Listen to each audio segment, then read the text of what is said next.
Good morning, viewers. My name is Dr. Lieutenant Colonel P. Prabhakar. I am the Associate Clinical Director and Head of the Department of Orthopedics at Care Hospitals, Nampally. And today I want to clarify a little bit of common questions and doubts which people have regarding knee pain, their treatments and their treatment options. More importantly, we'll be dealing with when to consult a doctor and when is it that you may perhaps think in terms of any surgical intervention or any procedures which may benefit subsequent to that. See, few of the most common complaints which patients do come to us, especially in the middle to the elderly, is knee pain. Now, most common presentation of the patients is knee pain, which gets aggravated as they continue to perform their activities of daily living. When I say activities of daily living, I mean normal walking about, their ablutions, and their normal functional demands in terms of either walking or squatting or sitting cross-legged, depending upon whatever their cultural and occupational requirements are.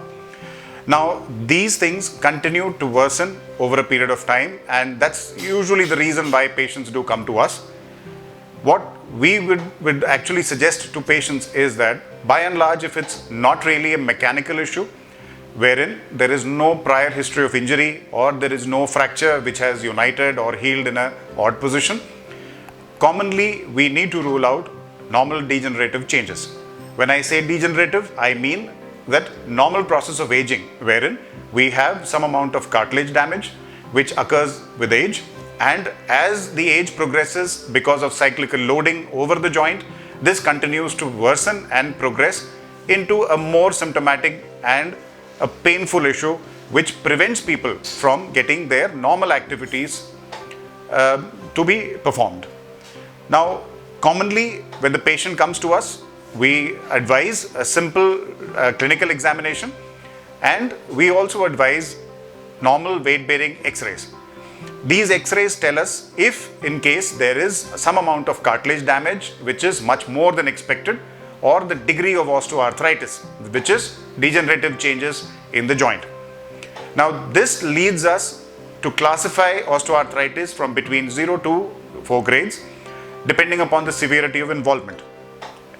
Now, between grades 1 to 2, we can think in terms of lifestyle modifications. When I say lifestyle modifications, I mean that some amount of weight reduction, avoiding squatting, sitting cross-legged, and all those activities which put more pressure onto the joints, and also the use of analgesics sparingly, which means painkillers or other supplementations which may benefit them.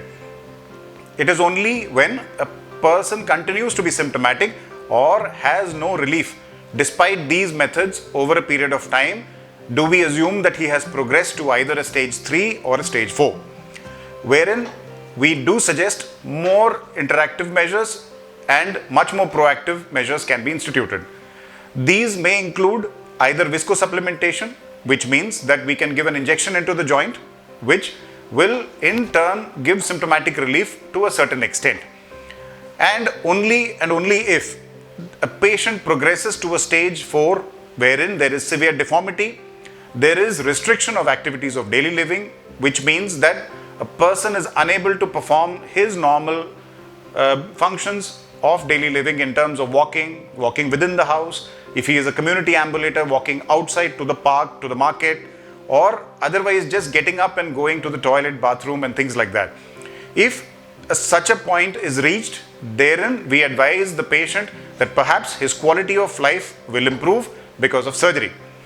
Now, surgery can be of many forms. There are various options available in terms of either realignment osteotomies, wherein we change the axis of weight bearing by means of something known as a high tibial osteotomy.